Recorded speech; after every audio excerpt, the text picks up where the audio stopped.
नमस्कार, जय शिवराय. कसे आहात सगळे? आज बरेच जण मला म्हणतात की शेतीकडं शेवटचा पर्याय म्हणून आपण पाहावं. म्हणजे मला म्हणतात अगदी कुठेतरी नोकरी ट्राय कर, कुठेतरी जॉब लागतो का बघ, तुझं शिक्षण एवढं झालं आहे. पण मला असं वाटतं की शेतीकडे शेवटचा पर्याय म्हणून न बघता शेतीला आपल्या जीवनातलं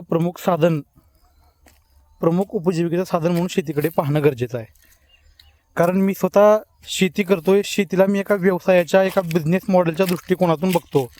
म्हणजे आज जी पारंपरिक पद्धतीनं पहिल्यापासून जी शेती केली जाते त्याच्यात थोडं पलीकडे जाऊन आधुनिकतेची कास धरून कशा पद्धतीनं शेतीला आपल्याला बिझनेस मॉडेल बनवता येईल, आपल्या शेतीमध्ये उत्पादन केलेल्या मालाला आपल्याला कशा पद्धतीनं बाहेर विक्री करता येईल, त्याला चांगला भाव मिळवता येईल, या गोष्टीचा जर विचार करून आपण जर शेती केली तर शेती नक्कीच आपल्याला परवडते.